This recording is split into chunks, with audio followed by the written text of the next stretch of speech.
Picture this. You're lying in your bed tonight, safely tucked away in your climate-controlled room, scrolling through vampire movies on Netflix. But what if I told you that just a few centuries ago, your ancestors were genuinely terrified that their recently deceased neighbors might claw their way out of their graves to feast on the living? While you debate whether Team Edward or Team Damon is superior, entire medieval villages were literally digging up corpses, driving stakes through hearts, and burning bodies in desperate attempts to stop what they believed were actual vampire attacks. Tonight, we're peeling back the velvet curtain on history's most persistent monster. So go ahead, turn those lights down low, maybe switch on a fan for that gentle white noise, and settle in as we explore the very real terror that gripped our ancestors when darkness fell, because the truth about vampires in history is far more fascinating and disturbing than any Hollywood blockbuster. Welcome to another journey through our wonderfully boring history, where the past comes alive in all its uncomfortable, mesmerizing detail. Let me transport you back to a damp, cold evening in 14th century Eastern Europe. The year is 1347, and you're a peasant farmer living in a small village outside what we now call Romania. The sun has just set, and already you can feel that familiar knot of dread forming in your stomach. You see, in your world, nighttime isn't just dark. It's genuinely dangerous in ways that would seem absolutely absurd to us today. Your day begins before dawn, as it must. There's no electricity, no central heating, no running water. You wake in a one-room house that you share with your spouse. 3 children, 2 pigs, and whatever chickens haven't been eaten by wolves yet. The walls are made of mud and straw, and they're so thin that you can hear your neighbor coughing 3 houses down. But that coughing stopped 3 days ago, and that's where your problems begin. You see, your neighbor, old Henrik, died on Tuesday. Nothing unusual about that. People die all the time in your village. Life expectancy hovers around 35 if you're lucky, and Henrik made it to the ripe old age of 42. What is unusual is that ever since Henrik was buried, strange things have been happening. Mrs. Olsen's baby has been crying inconsolably every night. The baker's wife swears she saw a dark figure moving through her garden. And most disturbing of all, young Pavel claims he saw Henrik walking down the main road at midnight, still wearing his burial shroud. Now, in our modern world, you might chalk this up to grief, hysteria, maybe too much medieval ale. But in your 14th century reality, there's a much more terrifying explanation. Henrik has become what your community calls a vampire, a restless dead who feeds on the life force of the living. And according to everything you've been taught, everything your parents and grandparents have told you, this means your entire village is in mortal danger. The thing about medieval vampire beliefs is that they weren't born in Gothic novels or Hollywood studios. They emerged from a perfect storm of genuine terror, religious anxiety, and the brutal realities of pre-modern life. When you're living in a world where death is commonplace but still poorly understood, where diseases can wipe out entire families in a matter of days, where the line between the natural and supernatural seems tissue thin, vampires aren't entertainment. They're a very real explanation for very real fears. Your understanding of vampires would be almost unrecognizable to someone raised on modern vampire fiction. These aren't pale, aristocratic figures in flowing capes who seduce victims with their supernatural charm. Medieval vampires are grotesque, bloated corpses who spread disease, cause nightmares, and slowly drain the life from entire communities. They don't sparkle in sunlight, they don't have fangs, and they certainly don't brood attractively in castles. They're walking, talking embodiments of everything medieval people feared most about death and decay. As night falls on your village, you and your family begin the nightly ritual of protection. Every window is sealed shut, not just against the cold, but against the possibility that Henrik might try to enter your home. You scatter seeds around your doorway because everyone knows that vampires are compelled to count things. And hopefully Henrik will be so busy counting seeds that dawn will break before he can finish. You hang garlic from the rafters, not because vampires hate the smell, but because garlic was believed to have purifying properties that could ward off corruption and disease. Your wife checks and rechecks the locks on your door, though you both know that locks are useless against the supernatural. Still, the ritual provides some comfort. Your children huddle together in the corner, trying to sleep despite their terror. Every creak of the house, every whisper of wind, every distant animal sound could be Henrik coming for your family. But here's what makes your situation truly nightmarish. You can't simply wait for this to pass. Medieval vampire panics didn't just resolve themselves. If Henrik really has become a vampire, then according to your community's beliefs, he will continue to prey upon the village until someone stops him. And stopping a vampire in the 14th century is not a job for heroes or professionals. It's a job for ordinary villagers like yourself, armed with nothing but folk knowledge, desperation, and a collection of increasingly desperate rituals. Tomorrow morning, if you survive the night, you'll join the other men of the village for a truly grisly task. You'll march to the graveyard, dig up Henrik's body, and examine it for signs of vampirism. You'll be looking for a corpse that appears too fresh, too well preserved for someone who's been dead for 3 days. You'll check for blood around the mouth, for fingernails that seem to have grown longer, for hair that appears to have continued growing after death. These are all perfectly normal signs of decomposition that medieval people misunderstood, but in your world, they're proof positive that Henrik has joined the ranks of the undead. If the body shows these signs, and in medieval Europe it almost always did, then you and your neighbors will take action. You'll drive a wooden stake through Henrik's heart, not because you've seen it in movies, but because medieval folk wisdom holds that pinning the body to the earth will prevent it from rising again. You might remove the head, or stuff the mouth with garlic, or pour boiling water over the corpse.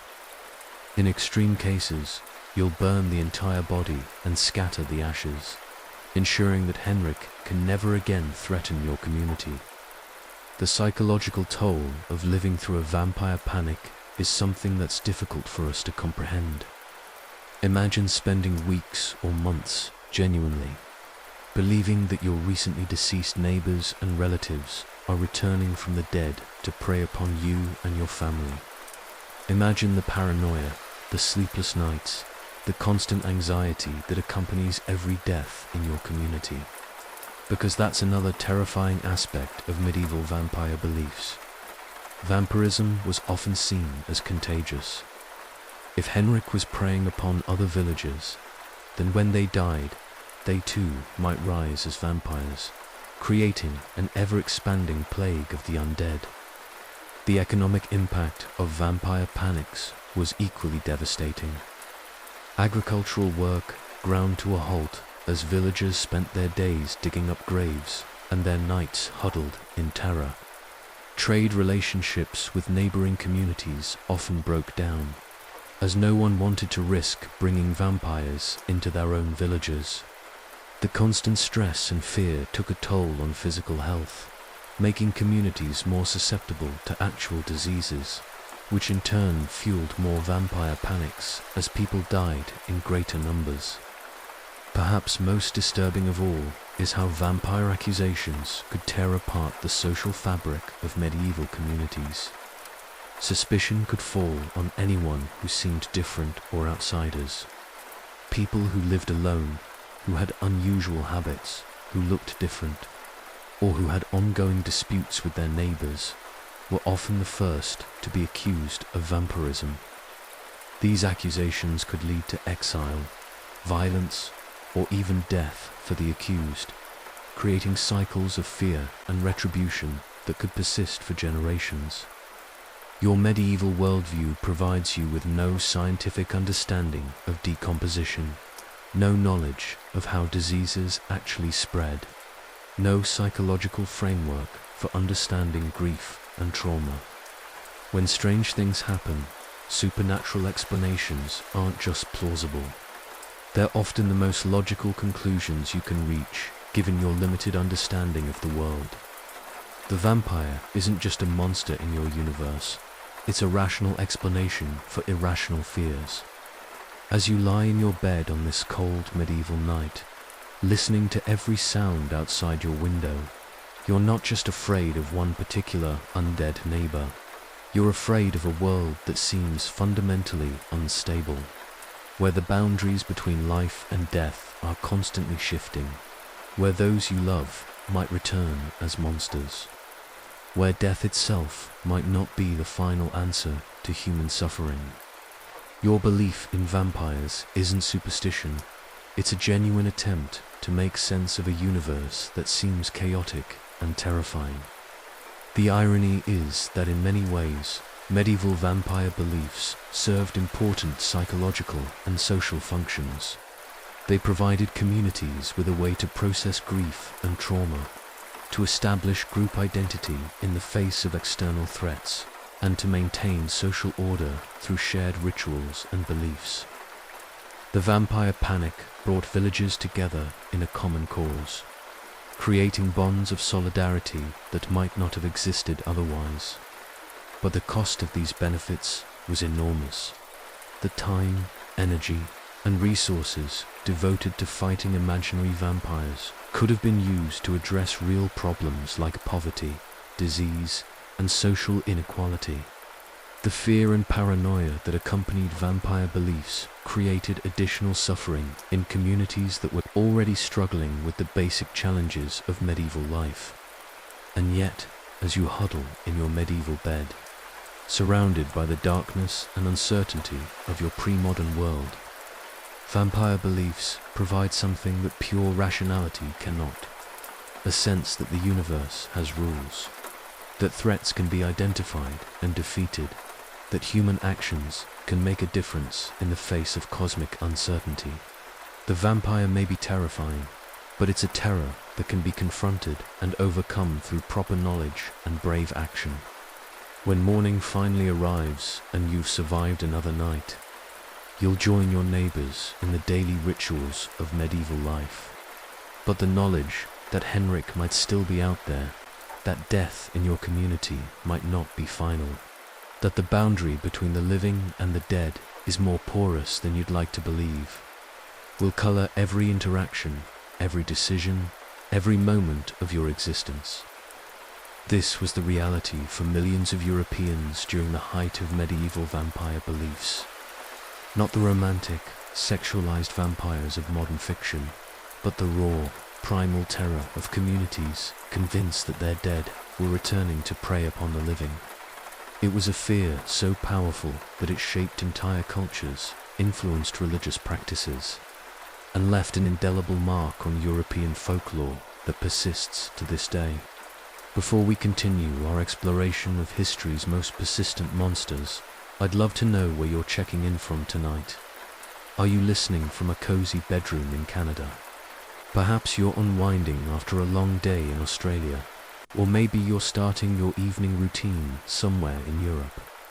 Drop a comment and let me know what time it is where you are right now.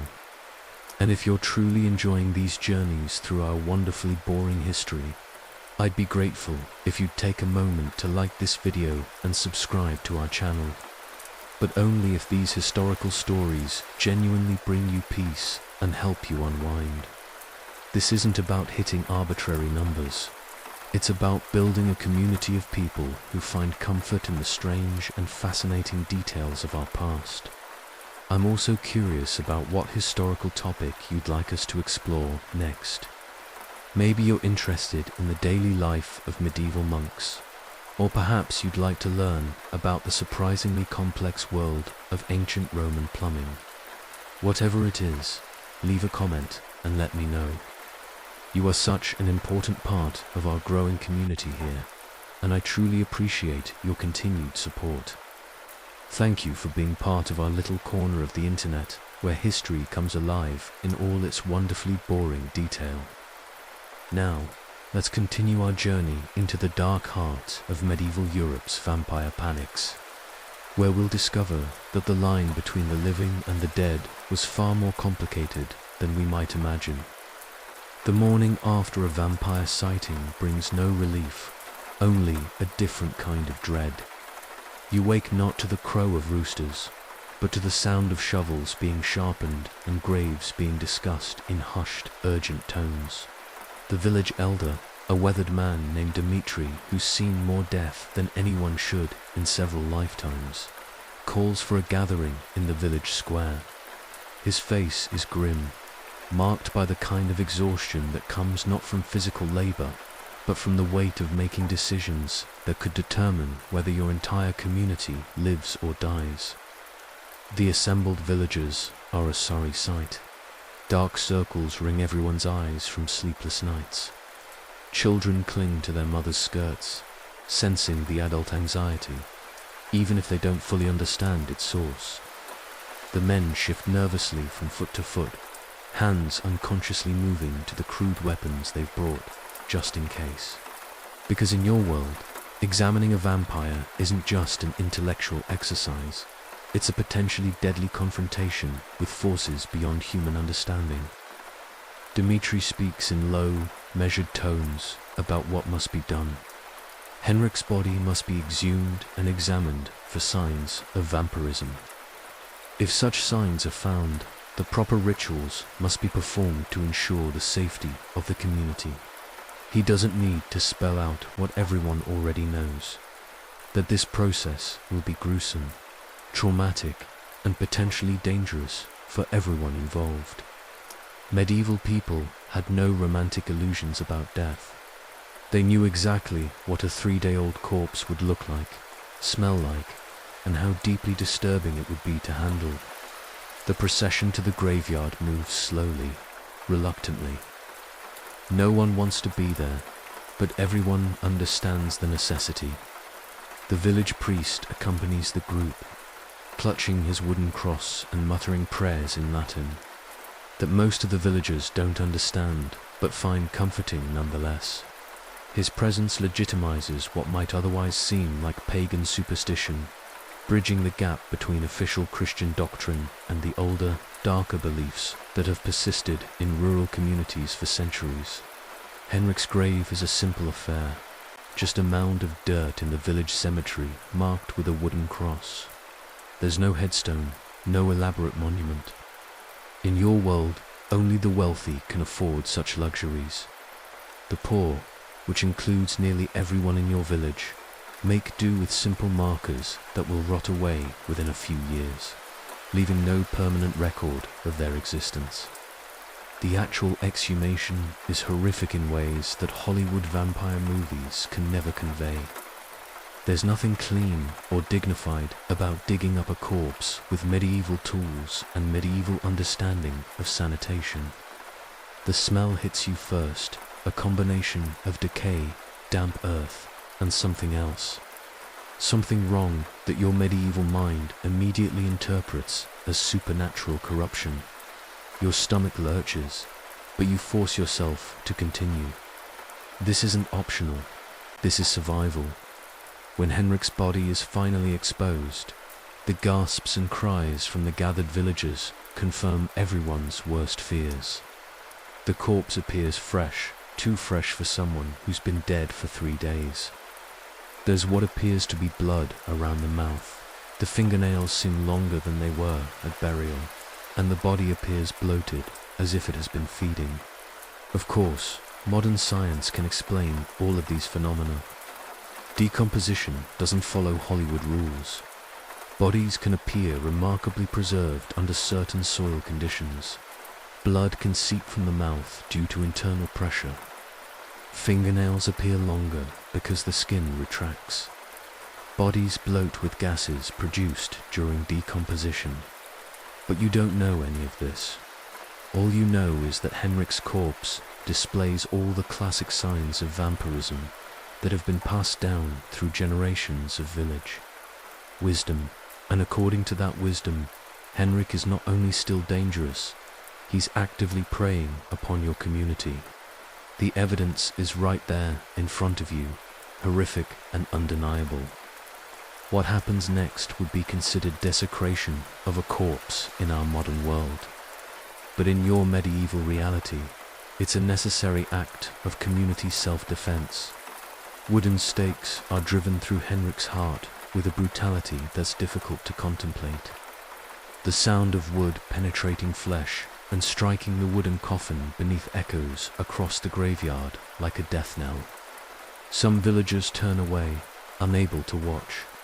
Others force themselves to observe every detail, believing that witnessing the destruction of the vampire will somehow protect them from future attacks. But driving the stake is only the beginning.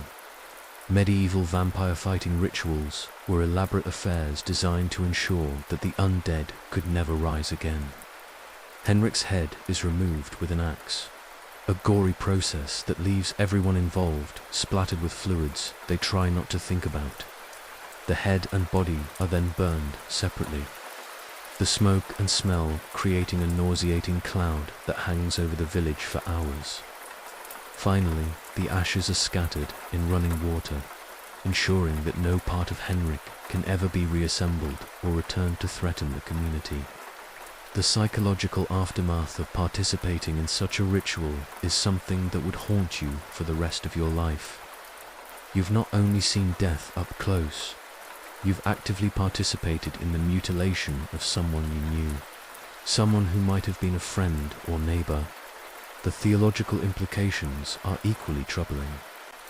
Henrik was buried in consecrated ground with the blessing of the church. By exhuming and mutilating his body, you've potentially committed a serious sin that could endanger your own soul. But the alternative, allowing a vampire to prey upon your community, is even worse. In your medieval worldview, Henrik's undead state is a corruption of the natural order that threatens not just individual lives, but the spiritual health of the entire community. By destroying the vampire, you're not committing murder. You're performing a necessary act of purification that restores balance to the world. The days following a vampire's destruction are tense with anticipation. Will the strange occurrences stop? Will the nightmares end? Will the community finally be safe? In many cases, the psychological relief of having taken action does bring a temporary peace. The baby stops crying, the mysterious figures disappear, the general atmosphere of fear begins to lift. This apparent success reinforces the effectiveness of vampire fighting rituals and ensures that they'll be repeated whenever similar circumstances arise. But sometimes, the problems continue. Another villager dies unexpectedly. The nightmares persist. New strange occurrences are reported. When this happens, the community faces a terrifying possibility. Perhaps Henrik wasn't the only vampire, or perhaps the rituals weren't performed correctly, or perhaps some piece of his corrupted essence survived to continue plaguing the village. This can lead to a cascade of vampire panics, with grave after grave being opened, body after body being examined and destroyed, until half the village cemetery has been desecrated in the name of public safety. The social dynamics of vampire panics reveal uncomfortable truths about medieval communities. While villagers united against the supernatural threat, they also turned on each other with suspicions and accusations. Who first reported seeing Henrik walking after death? Why did Mrs. Olsen's baby start crying the night after Henrik died? Could there be living accomplices helping the vampire? Or worse, could some villagers already be infected with vampirism themselves? These suspicions could destroy relationships that had existed for generations. Neighbors who had shared tools and helped with harvests suddenly viewed each other with mistrust and fear.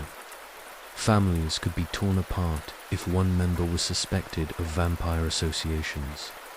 The elderly, the disabled, and anyone who looked or acted differently became convenient. Scapegoats for community fears they couldn't understand or control. The economic cost of vampire panics extended far beyond the time and energy spent digging up graves. Trade relationships with neighboring communities often broke down entirely. No merchant wanted to risk bringing vampires back to their own village, and no community wanted to purchase goods from a vampire-infested area. This isolation could last for months or even years, creating additional hardships for communities that were already struggling with the basic challenges of medieval subsistence. Religious authorities found themselves in a difficult position during vampire panics. Official church doctrine didn't explicitly support belief in vampires, but it also didn't completely deny their existence. The Bible contained references to the dead rising, to evil spirits, to supernatural corruption of the flesh. Parish priests, many of whom came from the same rural backgrounds as their parishioners, often shared the same fears and beliefs about vampires. They walked a careful line between providing spiritual comfort to terrified communities and maintaining theological orthodoxy. The psychological toll on individuals who lived through vampire panics cannot be overstated. Imagine spending weeks or months genuinely convinced that your friends, neighbors, and relatives might return from the dead to prey upon you. Sleep becomes impossible, not just because of fear, but because insomnia itself becomes a sign that you might be under vampire attack. Appetite disappears, both from stress and from the fear that vampires might be contaminating the food supply. Social relationships deteriorate as trust breaks down and suspicion replaces normal human connections. Children were particularly vulnerable to the psychological effects of vampire panics. Growing up in communities where death was commonplace, but return from death was genuinely feared, created deep, lasting traumas. Many adults who had lived through childhood vampire panics carried those fears and anxieties throughout their lives, passing them on to their own children and perpetuating cycles of supernatural terror that could persist for generations. As our medieval night continues, and you lie in your bed listening to every creak and whisper outside your window, you're not just dealing with fear of a single undead neighbor. You're confronting the fundamental uncertainty of existence in a world where the rules seem constantly subject to change, where death might not be final, where those you love most could become your greatest threats. The vampire represents everything terrifying about medieval life. Unpredictability, corruption, the breakdown of natural order, and the possibility that human knowledge and human effort might not be enough to ensure survival. This was the reality that shaped European vampire beliefs. Not the romantic fantasies of modern fiction, but raw, primal terror born from genuine human suffering and the desperate need to make sense of an often senseless world. It's a terror that created lasting cultural myths, influenced religious practices, and left psychological scars that echoed through centuries of European civilization. The Blood Countess, Elizabeth Dark legend. The year is 1610, and in the remote mountains of Hungary, a castle sits shrouded in winter mist like something from a nightmare. Within its cold stone walls, one of history's most notorious figures is about to face justice for crimes so horrific that they would inspire vampire legends for centuries to come. Her name is Elizabeth, and her story reveals how the line between historical reality and supernatural myth can become dangerously blurred. Elizabeth wasn't born a monster. She entered the world in 1560 as a member of one of Hungary's most powerful noble families. Blessed with intelligence, beauty, and virtually unlimited wealth and privilege, the family controlled vast estates across Hungary and Transylvania, commanded private armies, and wielded political influence that extended to the highest levels of European nobility. Elizabeth's childhood should have been one of luxury and refinement. preparing her for a life of aristocratic ease and social prominence. But the family carried dark secrets in their bloodline. Elizabeth's relatives included individuals known for their cruelty, mental instability, and what medieval people would have called unnatural appetites. Her uncle Stephen was known for his savage treatment of peasants and his fascination with torture techniques. Learned during his military campaigns against the Ottoman Empire, her Aunt Clara was rumored to practice witchcraft and had developed an unhealthy obsession with preserving her youth through increasingly bizarre and disturbing methods. Elizabeth's early years were shaped by these influences in ways that would prove catastrophic for hundreds of innocent people. As a child, she witnessed punishments and executions that were considered normal for the time, but would be recognized today as profoundly traumatic experiences. She saw peasants whipped to death for minor infractions, watched as suspected witches were tortured until they confessed to impossible crimes, and absorbed the aristocratic belief that the lives of common people had no inherent value beyond their usefulness to their noble masters. Her education, typical for noble women of her era, included instruction in multiple languages, literature, and the social graces expected of someone of her station. But it also included more unusual subjects. Elizabeth learned about herbal remedies and folk medicine from local wise women, many of whom practiced what would today be considered a mixture of genuine medical knowledge and superstitious ritual. She developed a particular fascination with the properties of blood, both as a medical treatment and as a component in beauty preparations that promised to preserve youth and enhance attractiveness. The arranged marriage that defined Elizabeth's adult life was orchestrated when she was still a child. At age 11, she was betrothed to Ferenc, a member of another powerful Hungarian noble family known for their military prowess and political ambitions. The marriage, when it finally took place in 1575, was celebrated as one of the grandest social events of the era, attended by thousands of guests and featuring festivities that lasted for weeks. Ferenc, known as the Black Knight of Hungary for his dark hair and his reputation as a fierce warrior, seemed like an ideal match for Elizabeth. He was handsome, wealthy, politically connected, and had already distinguished himself in battles against Ottoman forces threatening the Hungarian frontier. Their wedding gifts included entire villages, complete with the peasant populations that came with the land, giving the young couple control over thousands of lives and vast agricultural resources. But Ferenc's military career meant that he was rarely home, leaving Elizabeth alone in their remote castle for months at a time. The isolation of castle life in 16th century Hungary cannot be overstated. Located hours or even days from the nearest town, surrounded by forests and mountains that were home to wolves, bears, and bandits, Elizabeth's world became increasingly disconnected from normal human society. Her only regular companions were servants, many of whom were bound to the estate as serfs and had no choice but to obey her every command. During these lonely years, Elizabeth began to develop the obsessions that would eventually consume her completely. She became fixated on maintaining her beauty and youth, spending hours each day in elaborate beauty rituals that grew increasingly extreme over time. She consulted with local wise women about herbal treatments, magical practices, and folk remedies that promised to halt the aging process. Some of these practices involved the use of human blood, which was believed in folk medicine to have rejuvenating properties when applied to the skin or consumed in small quantities. What started as vanity gradually transformed into something far more sinister.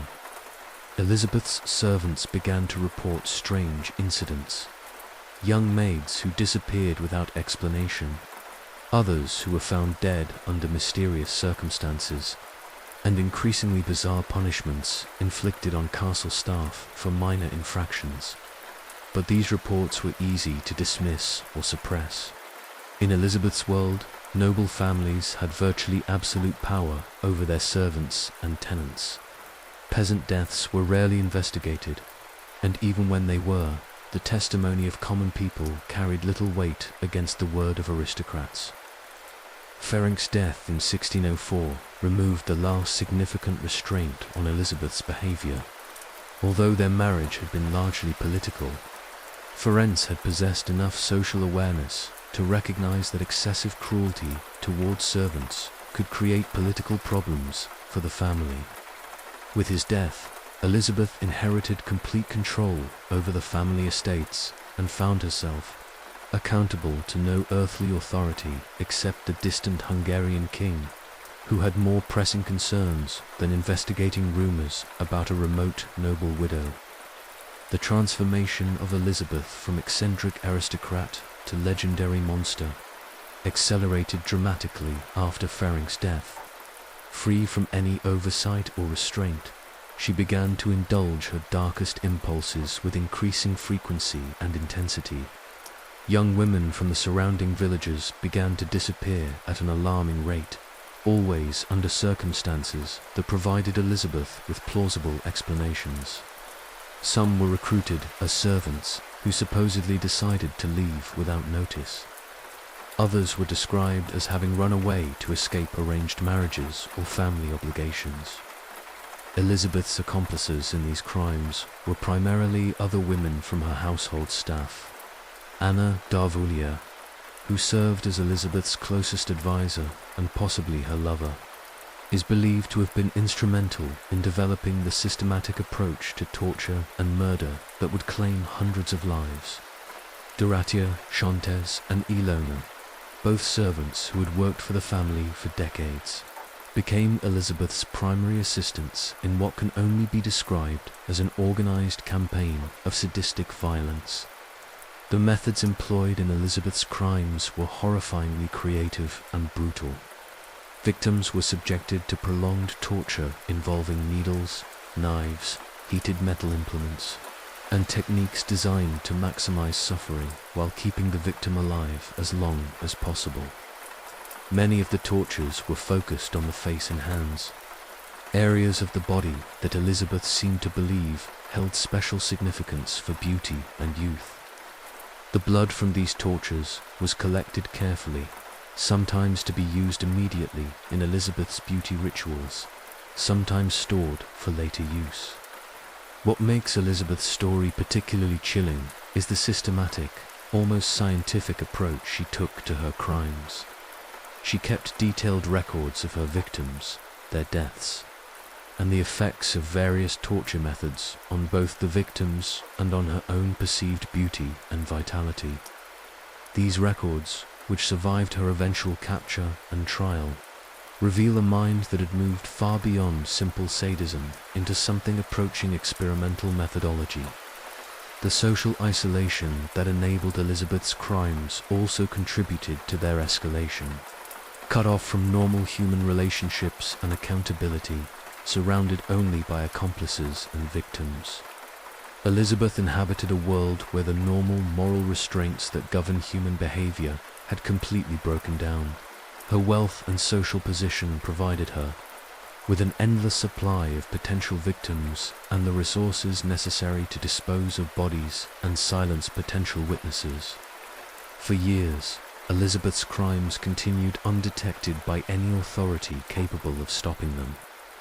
Local peasant families knew that their daughters were disappearing, but they lacked any means of seeking justice against one of the most powerful noble families in Hungary.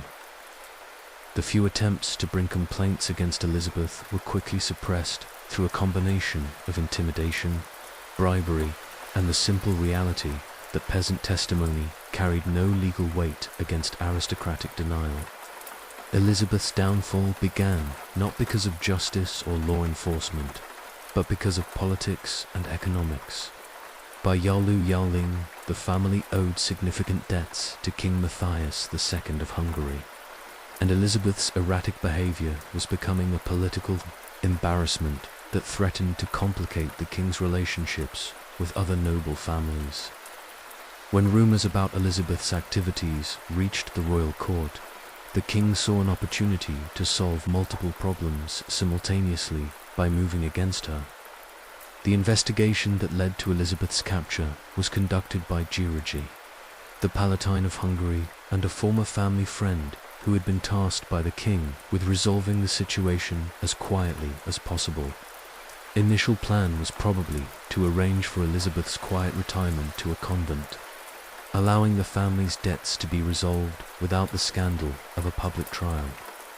But when his investigators arrived at Elizabeth's castle on December 30th, 1610, they discovered evidence so horrific that even political expediency couldn't cover it up.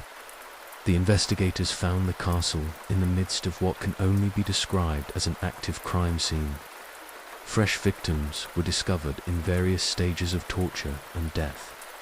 Blood was literally splattered on walls and floors throughout the building, and Elizabeth herself was found in a state that suggested she had been interrupted in the middle of her gruesome activities. The physical evidence was so overwhelming and undeniable that even Elizabeth's political connections couldn't protect her from some form of consequence. The trial of Elizabeth's accomplices, which took place in early 1611, revealed details so disturbing that they shocked even hardened legal professionals accustomed to the brutal realities of medieval justice.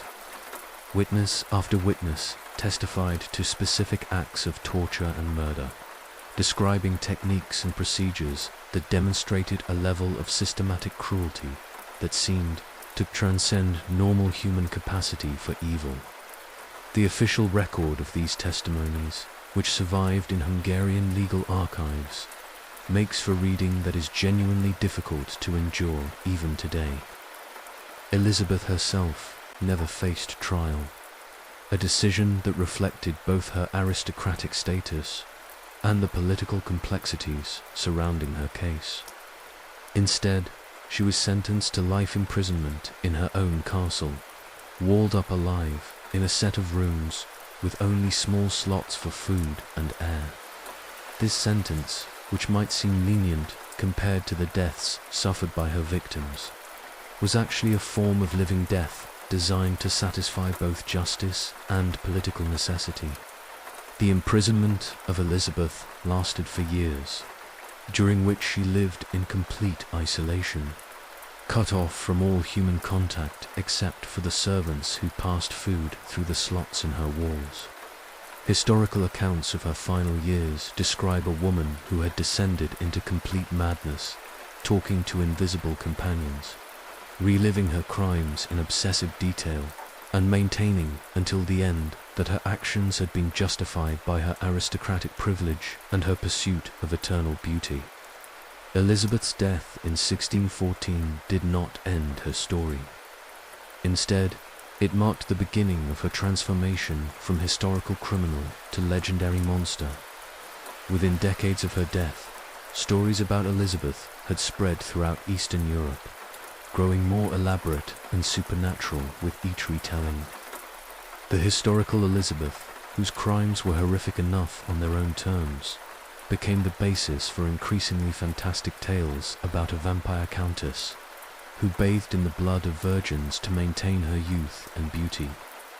The legend of Elizabeth reveals how historical crimes can be transformed by cultural fears and superstitions into something even more terrifying than the original reality. Her story became intertwined with existing vampire folklore, creating a figure who seemed to bridge the gap between human evil and supernatural horror. The bloodbaths that may have been part of her beauty rituals became, in popular imagination, literal attempts to achieve vampiric immortality through the consumption of human life force. The persistence of Elizabeth legend speaks to deep-seated cultural anxieties about female power, aristocratic privilege, and the corruption that can result from unchecked authority. Her story has been retold countless times in literature, film, and popular culture, each version adding new layers of supernatural horror while often losing sight of the historical reality of her crimes and the social conditions that made them possible. What makes Elizabeth's story particularly relevant to understanding vampire mythology is how it demonstrates the transformation of historical fact into supernatural legend. The real Elizabeth was terrifying enough. A serial killer whose crimes were enabled by social inequality and political corruption. But the legendary Elizabeth became something even more frightening. A figure who seemed to possess supernatural powers and immortal evil that transcended normal human limitations. The blood that featured so prominently in Elizabeth's crimes and her subsequent legend became a central element in vampire mythology, representing not just death and violence, but the corruption of natural order and the perversion of life itself. Through the lens of vampire folklore, Elizabeth's story became a cautionary tale about the dangers of unchecked desire, aristocratic decadence, and the pursuit of eternal youth at any cost. The castle where Elizabeth lived and died became, in popular imagination, a place of supernatural horror where the boundaries between life and death had been permanently corrupted. Visitors to the region reported strange phenomena, unexplained sounds, and an atmosphere of lingering evil that seemed to permeate the very stones of the building. Whether these reports reflected genuine supernatural activity or the psychological effects of knowing the castle's history, they contributed to Elizabeth's transformation from historical criminal to legendary monster. The social conditions that enabled Elizabeth's crimes, the vast inequality between aristocrats and peasants, the lack of legal protections for common people, and the isolation of rural castle life, provided the perfect breeding ground for both historical atrocity and supernatural legend. Her story reveals how vampire myths often emerged from real social fears about power, corruption, and the abuse of authority, giving supernatural form to very human anxieties about justice and protection. As Elizabeth's story fades into the mists of historical legend, we're left with questions that continue to resonate today. How do societies prevent the concentration of power that enables such crimes? What role do isolation and unchecked authority play in the development of systematic evil? And how do historical crimes become transformed into cultural myths that reveal as much about our fears as they do about past realities? The Blood Countess remains one of history's most disturbing figures, a bridge between the documented horrors of the past and the supernatural fears that continue to haunt our collective imagination. Her story reminds us that sometimes the most frightening monsters are not supernatural creatures, but human beings whose power and privilege have removed all restraints on their darkest impulses. The mystery of the vampire graves, archaeological evidence of ancient fears. In the summer of 2012, archaeologists working on a construction site in the Bulgarian town of Sozopol made a discovery that would challenge everything scholars thought they knew about ancient vampire beliefs. As they carefully excavated what appeared to be a medieval cemetery, their tools struck something unexpected. A human skeleton with an iron rod driven directly through its chest cavity. But this wasn't the result of some ancient murder or battlefield injury. The rod had been placed there deliberately, after death, as part of a burial ritual designed to prevent the deceased from rising again. This skeleton, dubbed the Sozopol vampire by international media, was just the beginning.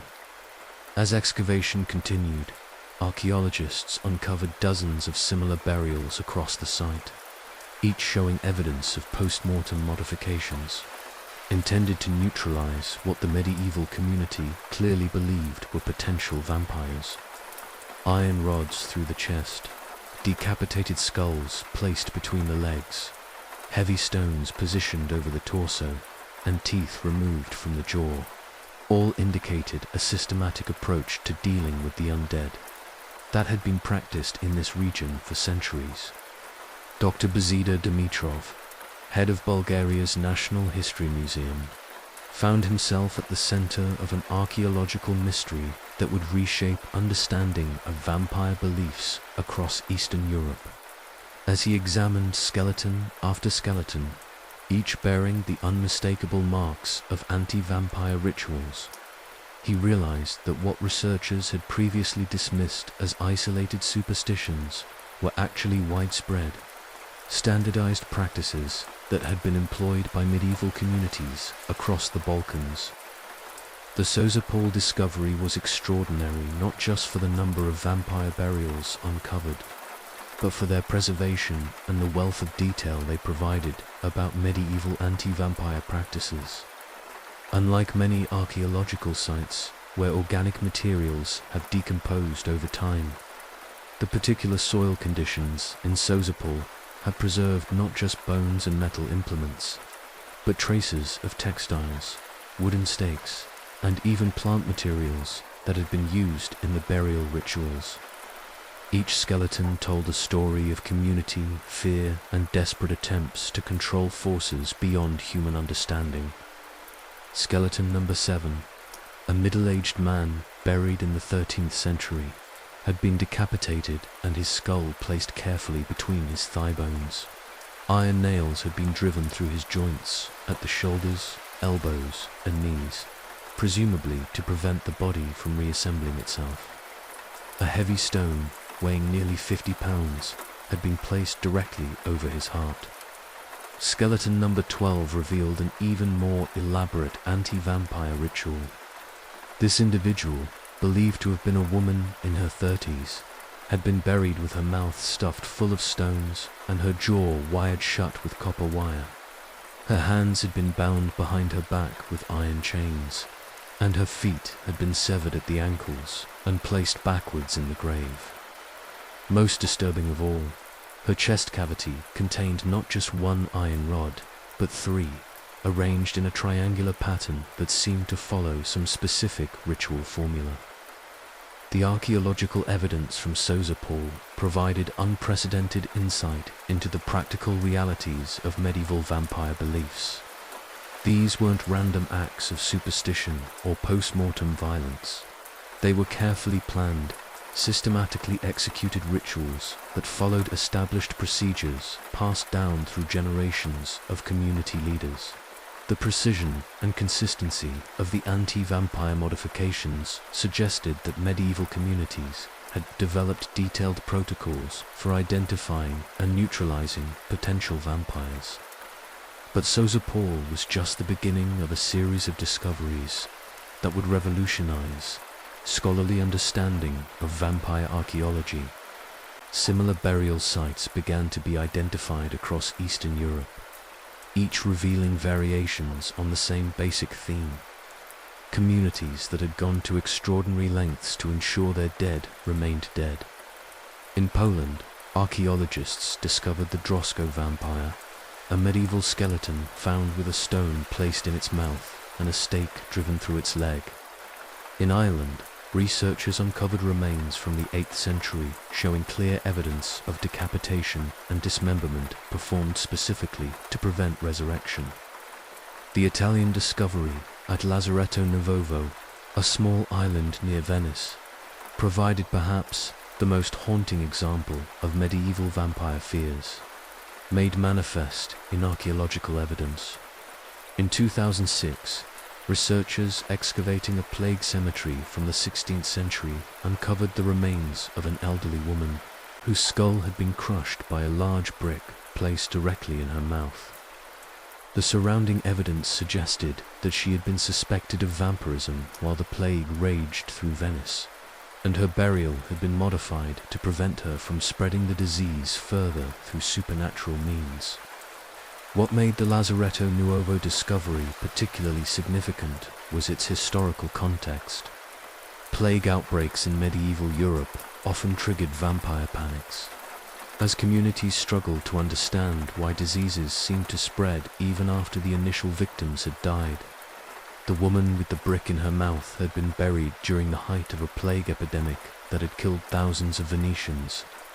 Her suspected vampirism wasn't based on any individual actions or characteristics, but on the timing of her death and the community's desperate need to find some explanation for the continuing spread of disease. The archaeological evidence reveals that vampire beliefs weren't uniform across medieval Europe. Different regions had developed their own specific anti-vampire techniques, suggesting that these practices had evolved independently in response to local conditions and cultural traditions. In some areas, decapitation was the preferred method of vampire prevention. In others, the placement of heavy stones or iron implements took precedence. Some communities favored binding the hands and feet, while others focused on modifications to the mouth and jaw. Dr. Matteo Barin, the forensic anthropologist who studied the Lazaretto Nuovo remains, observed that the diversity of anti-vampire practices actually strengthened the evidence for widespread belief in the undead. If vampire fears had been simple superstitions imported from outside sources, one might expect more uniformity in the defensive techniques employed. Instead, the archaeological record shows communities developing their own solutions to what they perceived as a universal threat. The scientific analysis of vampire burials has provided insights that go far beyond simple documentation of medieval superstitions. Researchers have been able to determine not just how these individuals died and were buried, but often when during the decomposition process the anti-vampire modifications were performed. In many cases, the evidence suggests that bodies were exhumed days or weeks after initial burial, examined for signs of vampirism, and then reburied with appropriate protective measures. This pattern of exhumation and reburial explains many of the historical accounts of vampire panics that had previously seemed like pure fantasy. When medieval chroniclers described communities digging up recent graves to examine corpses for signs of vampirism, they were documenting practices that the archaeological record now confirms were actually taking place. The fresh appearance of supposedly vampire corpses, the blood around the mouth, the growth of hair and nails, all the phenomena that medieval people interpreted as evidence of vampirism would have been visible to communities that exhumed bodies during the early stages of decomposition. The preservation conditions at sites like Sosopol have allowed researchers to reconstruct not just the anti-vampire rituals themselves, but the tools and materials that medieval communities used to perform them. Iron rods and stakes were often forged specifically for vampire burials, with distinctive shapes and markings that suggest they were created by local blacksmiths following traditional patterns. The stones used to weigh down vampire burials were frequently selected for specific properties, size, weight, and sometimes symbolic significance that reflected local beliefs about supernatural protection. Perhaps most remarkably, some vampire burial sites have preserved organic materials that provide direct evidence of the plant-based components of anti-vampire rituals. Seeds and pollen analysis from vampire graves has identified garlic, wild rose, hawthorn, and other plants that were believed to have protective properties against the undead. These botanical remains confirm that medieval anti-vampire practices combined physical restraints with herbal protections, creating comprehensive defense systems that addressed both the perceived physical and spiritual threats posed by vampires. The study of vampire archaeology has also revealed the social dynamics that surrounded suspected vampirism in medieval communities.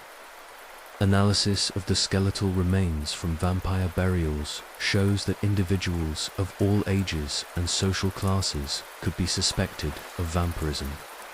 But certain patterns emerge that reflect medieval social anxieties and prejudices.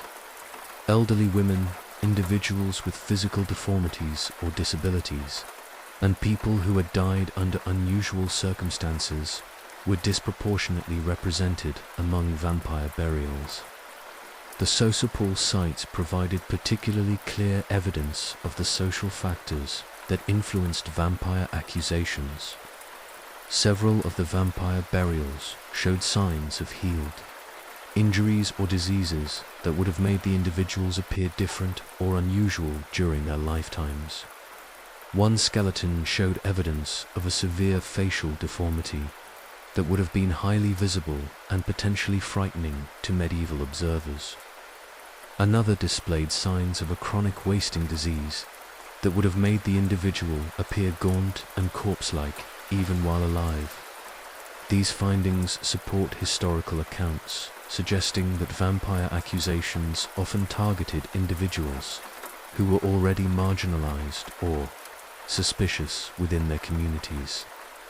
The transformation from social outsider to suspected vampire was often a short one, particularly during times of crisis when communities were looking for supernatural explanations for their troubles. The archaeological investigation of vampire sites has also provided new insights into the relationship between vampire beliefs and official Christian doctrine in medieval Europe. Many vampire burials have been found in or near consecrated Christian cemeteries, suggesting that anti-vampire rituals were not necessarily seen as incompatible with Christian faith. In some cases, vampire burials show evidence of both Christian burial practices, such as east-west orientation and the placement of crosses, and pagan anti-vampire modifications, suggesting a syncretic approach that combined official religious doctrine with older folk beliefs. The discovery of vampire burials in churchyards raises fascinating questions about the role of medieval clergy in anti-vampire practices. Historical records suggest that many parish priests were aware of and sometimes complicit in community vampire hunts, seeing them as necessary measures to protect their flocks from supernatural threats. The archaeological evidence supports this interpretation, showing that vampire burials were often performed with the same care and ritual attention as normal Christian interments. Dr. Dimitrov's analysis of the Sozopol vampire burials revealed evidence of what he termed vampire epidemics, periods when entire communities seemed to be gripped by fears of undead invasion.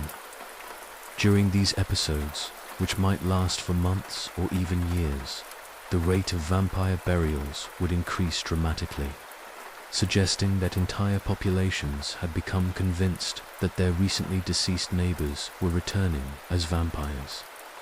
The triggers for these vampire epidemics appear to have been varied, but often related to broader social crises. Plague, outbreaks, famines, wars, and other catastrophic events seem to have created conditions where vampire beliefs flourished.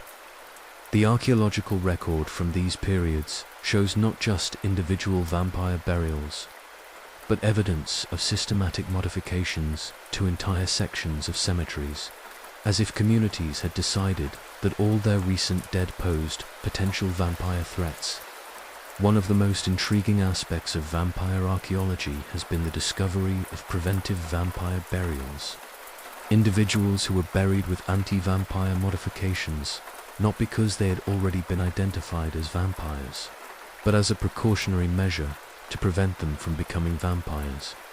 These burials suggest that medieval communities had developed risk assessment criteria for vampirism, identifying individuals who were particularly likely to return from the dead based on the circumstances of their death, their behavior in life, or other factors that marked them as supernatural threats. The preventive vampire burials challenge modern assumptions about medieval vampire beliefs by showing that these practices weren't just reactive responses to perceived vampire attacks, but proactive attempts to manage supernatural threats before they could develop.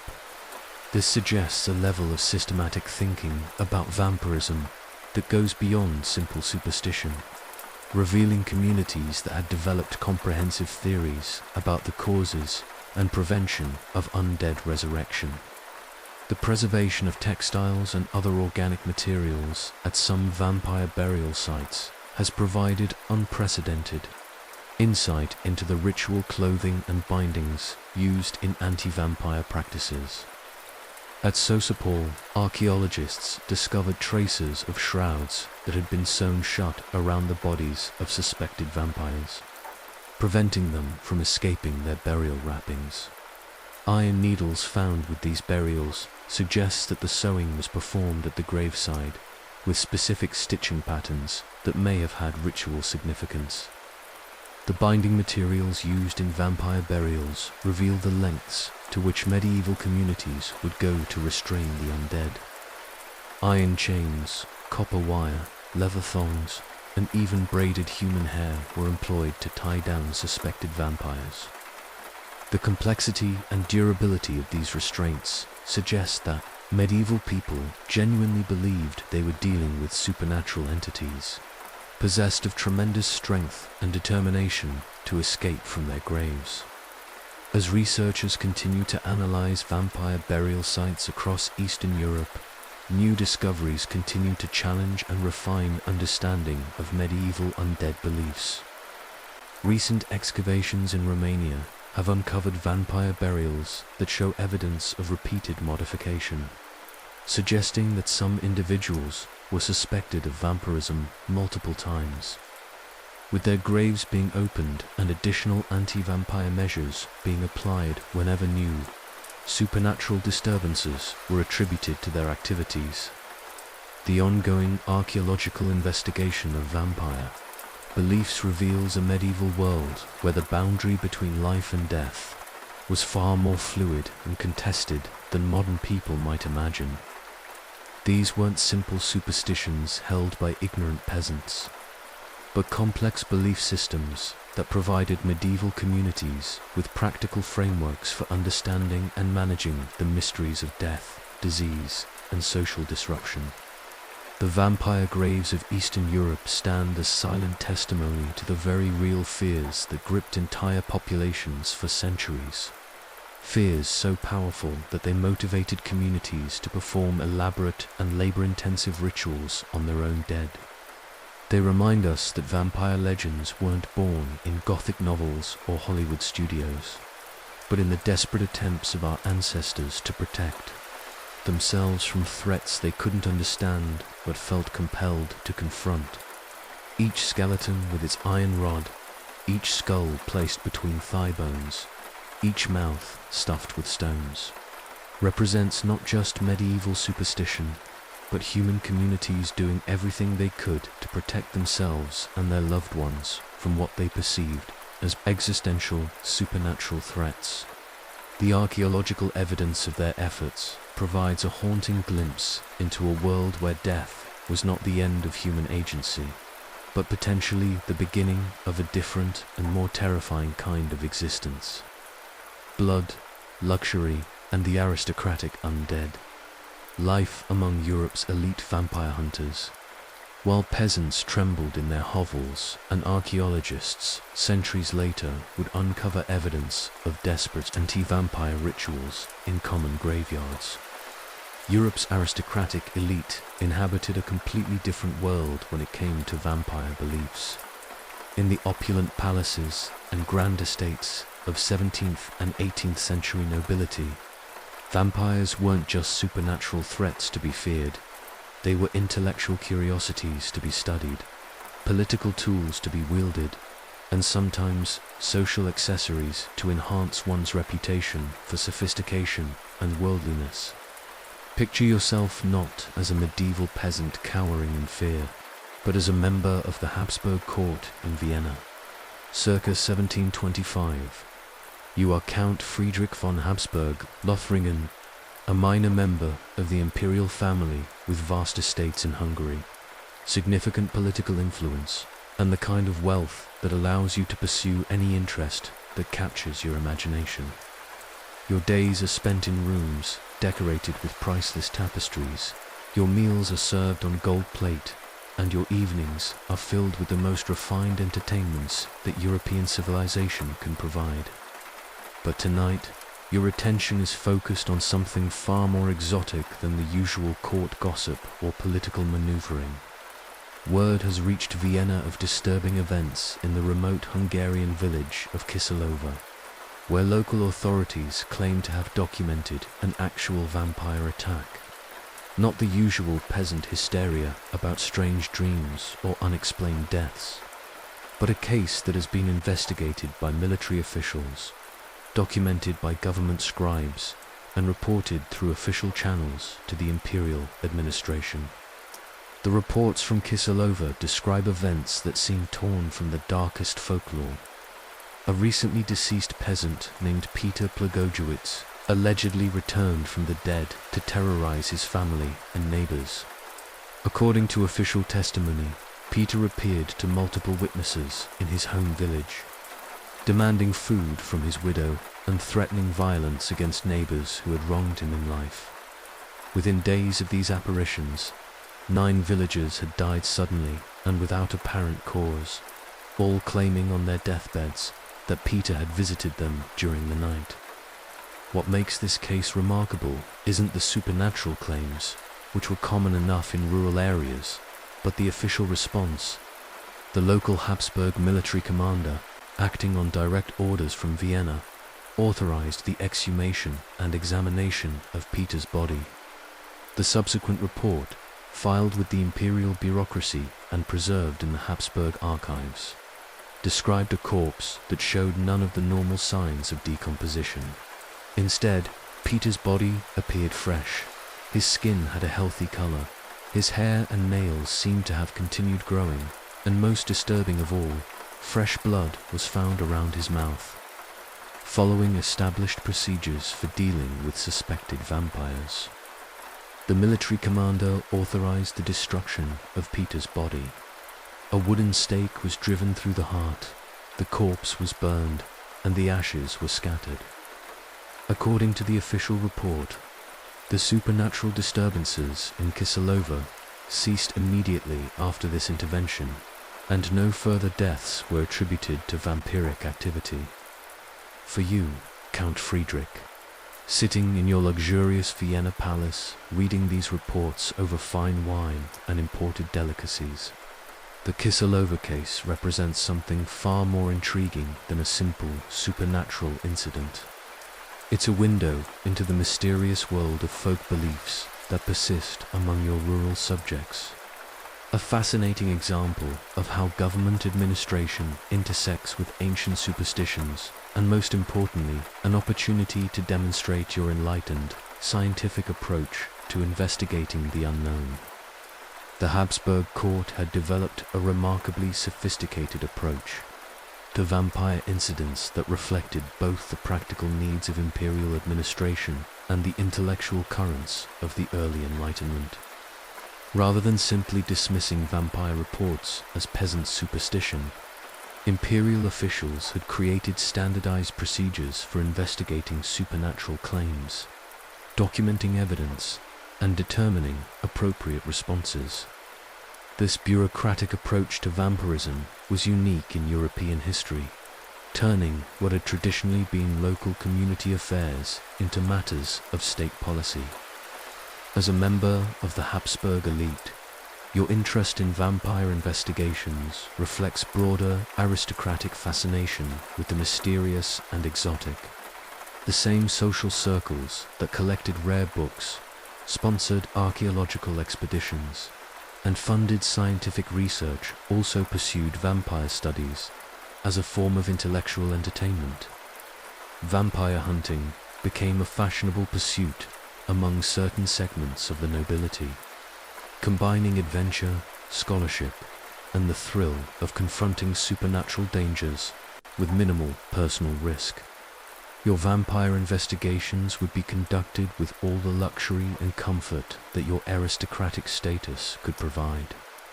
Rather than trudging through muddy graveyards with shovels and torches like desperate peasants, you would arrive at investigation sites with a full retinue of servants, scholars, and military escorts. Your equipment would include the finest scientific instruments available, from telescopes for nighttime observations to precision scales for measuring allegedly supernatural phenomena. The social aspects of aristocratic vampire hunting were as important as the investigations themselves. Vampire expeditions became opportunities for elaborate house parties that could last for weeks, combining supernatural research with the finest food, wine, and entertainment that money could buy. Your guests would include fellow nobles interested in the occult, university professors specializing in theology and natural philosophy, military officers with experience in vampire cases, and occasionally carefully selected local experts who could provide insights into regional folklore and customs.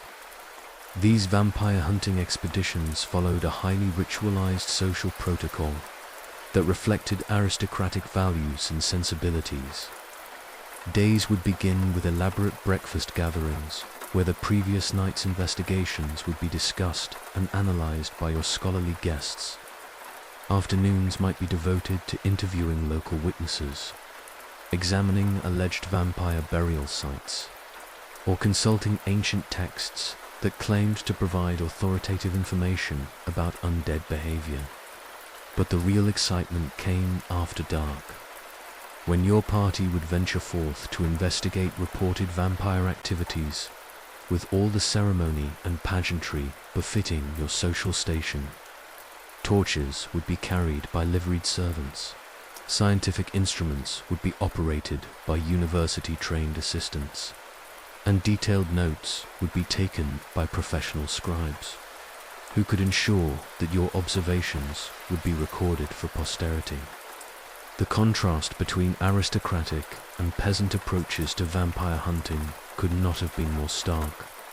While rural communities conducted their vampire investigations in an atmosphere of terror and desperation, your expeditions took place in a context of intellectual curiosity and social entertainment, where peasants saw existential threats requiring immediate, brutal action.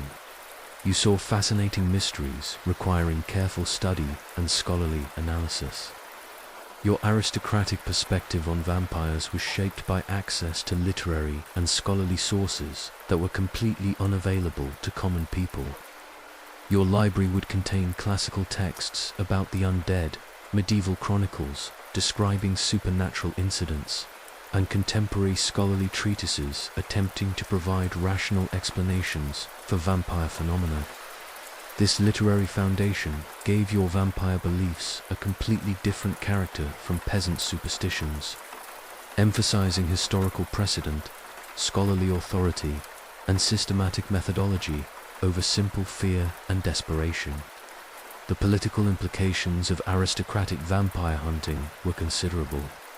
Habsburg officials recognized that vampire incidents often occurred during periods of social unrest, economic hardship, or political tension in rural areas. By taking official control of vampire investigations, the imperial administration could demonstrate its authority over even the most mysterious and supernatural aspects of provincial life, while also gathering intelligence about local conditions and potential sources of instability. Your role in these investigations would extend beyond simple curiosity or entertainment. As a Habsburg family member with extensive estates in vampire-prone regions, you had real political and economic interests in maintaining stability among your rural subjects. Vampire panics could disrupt agricultural production, interfere with tax collection, and create social chaos that might spread to neighboring areas. By participating in official vampire investigations, you were performing a genuine public service while also protecting your own financial interests. The documentation produced by aristocratic vampire investigations represents some of the most detailed and systematic records of supernatural beliefs in European history. Unlike peasant vampire tales, which were passed down through oral tradition and often changed dramatically over time, aristocratic investigations produced written reports that preserved specific details about alleged vampire incidents, local beliefs and customs, and the methods used to combat supernatural threats. These documents reveal the extent to which vampire beliefs had penetrated even the highest levels of European society, While aristocrats might approach vampires with different methods and motivations than peasants, they shared many of the same basic assumptions about the reality of undead activity. The difference lay not in whether vampires existed, but in how they should be studied, understood, and ultimately controlled. The scientific revolution of the 17th and 18th centuries created new frameworks for understanding vampire phenomena that were particularly appealing to educated aristocrats, rather than accepting vampires as purely supernatural entities. Enlightened nobles began to search for natural explanations that could account for apparently miraculous events. Some theorized that vampires were the result of unusual preservation of corpses under specific environmental conditions. Others suggested that vampire attacks were actually caused by toxic gases emanating from improperly buried bodies. These rational approaches to vampire investigation didn't necessarily reduce belief in the undead, but they did change how aristocrats thought about the relationship between natural and supernatural phenomena. Vampires became subjects for scientific study rather than objects of pure terror. Mysteries to be solved through careful observation and systematic analysis rather than threats to be destroyed through desperate violence. Your aristocratic vampire investigations would be conducted with meticulous attention to detail and scientific rigor that was completely absent from peasant vampire hunts. Every alleged supernatural incident would be documented with precision. Witness testimony would be recorded verbatim, and physical evidence would be preserved and analyzed using the most advanced techniques available.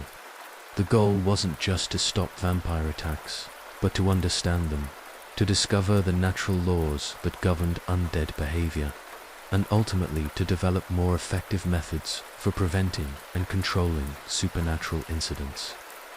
The social networks that developed around aristocratic vampire hunting created lasting relationships that extended far beyond supernatural investigations.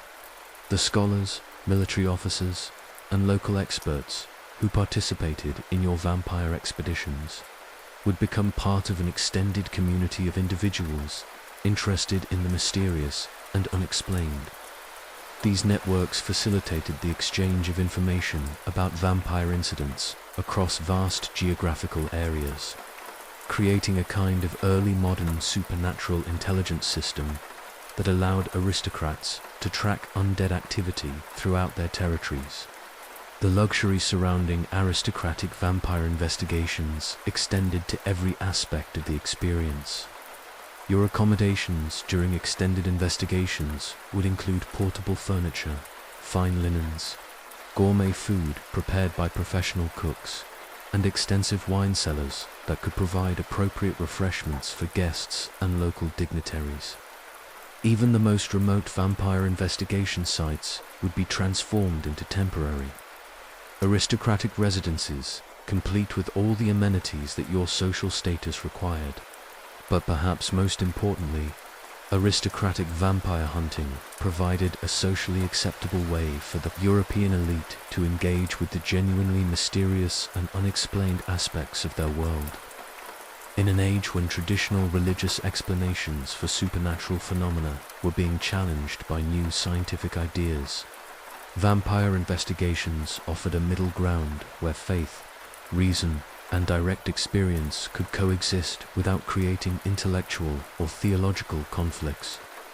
The decline of aristocratic vampire hunting in the later 18th century reflected broader changes in European intellectual culture as Enlightenment rationalism became more dominant and supernatural explanations became increasingly unfashionable among educated elites.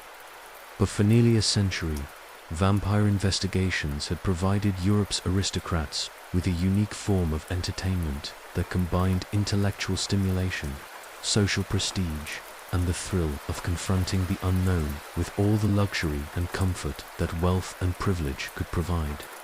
As you, Count Friedrich, retire to your luxurious chambers after another evening of vampire investigation, surrounded by priceless art and attended by devoted servants.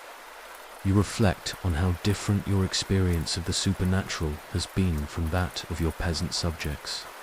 Where they see terror and desperation, you have found intellectual fascination and social opportunity. Where they employ crude violence and desperate rituals, you have brought scientific method and scholarly analysis. Yet despite these differences, you share with them a fundamental belief that death is not always final, that the boundary between the living and the dead remains mysteriously permeable, and that human knowledge and human effort can make a difference in confronting the deepest mysteries of existence. The aristocratic vampire hunters of Habsburg Europe created a unique chapter in the history of supernatural beliefs, one that reveals how social class, education, and wealth could completely transform the experience of encountering the unexplained. Their legacy reminds us that vampire beliefs were not simply primitive superstitions confined to ignorant peasants, but complex cultural phenomena that engaged some of the most sophisticated and educated minds of their era.